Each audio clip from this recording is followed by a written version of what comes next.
காஷ்மீரின் என்ஐடி மற்றும் என்ஐஎஃப்டி கல்லூரிகளில் பயிலக்கூடிய 17 தமிழக மாணவர்கள் தற்போது முதலமைச்சர் மு க ஸ்டாலினுக்கு கடிதம் எழுதியிருக்கின்றனர்.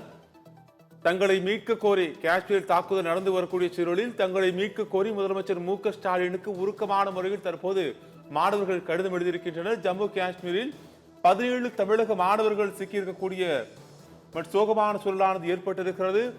காஷ்மீரில் தாக்குதல் நடப்பதால் தங்களை எப்படியாவது மீட்க கோரி தற்போது முதலமைச்சர் மு க ஸ்டாலினுக்கு அவர்கள் கடிதம் மூலம் தெரிவித்திருக்கின்றனர். என்ஐஐடி தற்போது என்ஐஎஃப்டி ஆகிய கல்லூரிகளில் பயிலக்கூடிய 17 தமிழக மாணவர்கள் தற்போது அங்கிருந்து தங்களை மீட்க கோரி தமிழக முதலமைச்சர் மு க ஸ்டாலினுக்கு கடிதம் மூலம் வலியுறுத்தி இருக்கின்றனர்.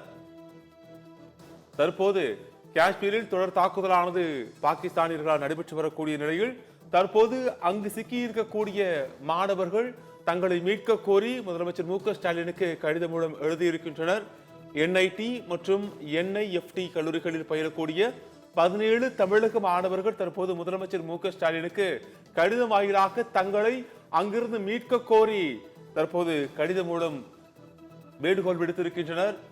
ஜம்மு காஷ்மீர் தாக்குதலால் தற்போது என்ன செய்வது என்று தெரியாமல் தவிப்பதாகவும் தங்களை மீட்க கோரியும் முதலமைச்சர் மு க ஸ்டாலினுக்கு உருக்கமான முறையில் தற்போது 17 மாணவர்கள் கடிதம் மூலம் எழுதியிருக்கின்றனர். என்ஐடி மற்றும் என்ஐஎஃப்டி ஆகிய கல்லூரிகளில் பயின்று வரக்கூடிய 17 தமிழக மாணவர்கள் தற்போது அங்கு சிக்கியிருக்கக்கூடிய சூழலில் அங்கிருந்து தங்களை மீட்க கோரி தமிழக முதலமைச்சர் மு க ஸ்டாலினுக்கு கடிதம் ஒன்றை எழுதியிருக்கின்றனர். அண்மை செய்தியாக பார்த்து வருகிறோம்.